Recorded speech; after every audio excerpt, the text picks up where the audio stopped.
Welcome back to the show. We're really excited again, New Yorkers. I love it. All about New York, the Big Apple. It's the city, right? The city to be, like Frank says, right? So, on the show today, I want to welcome James Pettinger. James, thanks for being on the show today. Oh, I think you might be muted, perhaps. I apologize there. Sorry about that. Oh, there you go. There you go. Yeah. So thanks for being on the show today. We're really excited to have you on. So, tell us a little bit about your background, what your styles are, what your passion is, and then we'll get into the program that you just graduated from recently. Well, I started off with schooling in film and communications, followed that off by a short career as a documentary maker right afterwards, and further through on in life, I continued with graphic design, music, all related basic medias. Sort of like to touch upon everything. That's Now, great. Sorry, no, I apologize. No, I was going to say, so how did you get connected with the channel? Because I think it's very important that people out there realize that we're out in the public and you can find us, but I'd like to see what your connection was to the channel. Well, for me, I developed a disability about 8 years ago now. I developed chronic acute pancreatitis, which is extremely painful and gives me long bouts up to 2 weeks to a month of pain, agonizing, where I couldn't walk, couldn't talk, just laid there basically in a hospital bed. However, my health has taken a better turn as of late, and I have been seeking out different avenues, basically that can accommodate me and I can start a new career with. So basically, I came across the Disability Channel and the TDC. And how did you do that? How did you come across us? Actually, I had a friend who brought it up with me. Okay. And he'd heard about the program also through another friend. And through that, I applied and was lucky enough to get in. And it's amazing. It opened up a lot of different doors for me. I've got to work with the Easter Seals already right after finishing the program. I've gotten to be a part of the Disability Channel, assisting yourself. And things just keep opening up and doors seem to be opening. So it's a great program. And I suggest anybody with a disability that wants to get out into the world and take part and show what they have to give too, because we all have abilities, definitely look into taking the program. Can you give our viewers a few minimal highlights regarding the program, maybe what you enjoyed the most? Well, they touch on many topics in media. For myself, I really enjoyed the editing part of it.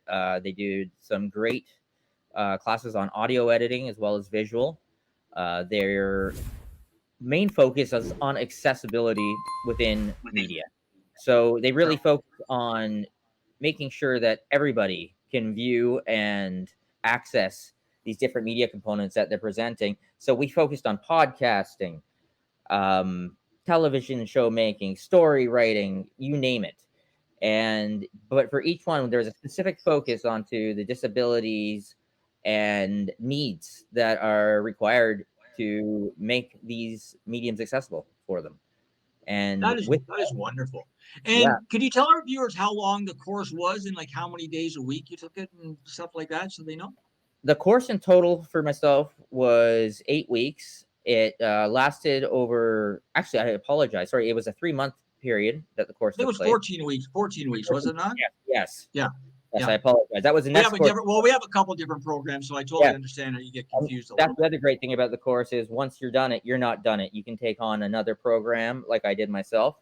But, sorry. And how many days a week was it?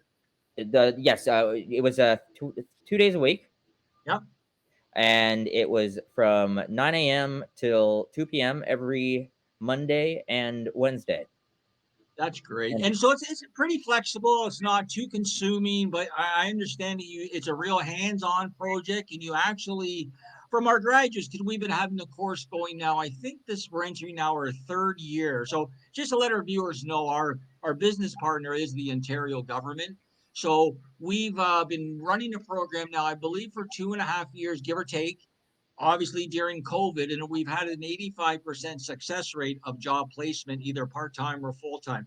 Most of our graduates go part-time because of their condition. They're not able to do full-time. So it kind of works for the corporations because they might only need somebody 2 or 3 days a week, and it works perfectly with our platform because a lot of our graduates, they're not capable of working a 40-hour week due to health conditions, right? So Exactly, and that it also allows you, and like for myself, I was on disability for 8 years. I'm just, still working on it and trying to get myself into a full-time position. But however, for those that need to stay on disability, they need that drug plan added. The part-time work is there. It makes you feel complete, like you're doing something and not just sitting around. And you're basically just given a new chance. And even if it's just part-time, a few days a week, you're making a little bit of additional income to put on top of that disability income, and it's just a better way to live. well, we like to think, it gives you a purpose in life and gives you a reason to get out of bed, right? And I think that's Absolutely. that's super important for everybody. Everybody needs to feel productive, no matter what you do, whether that's playing guitar or digging ditches. You need to feel productive, especially I think as an adult, right? Like as a gentleman or a lady, as an adult, you need to feel like you're contributing to society, or you feel like, wow, I put in a good day's work, whatever that work may be, right? I mean, that's how I feel, anyways. I could be alone, but I don't think so. I don't No, think I, so. I share that mentality with you, Jay. I absolutely agree with that. So why don't we tell our viewers now? So James, again, tell our viewers when you graduated, James. It would have been last month actually, so just recently. So let me give our viewers a little timeline. So about a month and a half or about a month ago, one of our facilitators, Liz, who's just an amazing lady, she recommended, hey, Jay, you got to take a look at one of our graduates. He's almost about to graduate. And oh, you know what? Let's hold that thought. Let's take a quick commercial break and we'll be back. And I want to give our viewers a little bit of a backstory and what's going to go on with the future with James. So stay tuned. You're watching the Today Show New York. We'll be right back.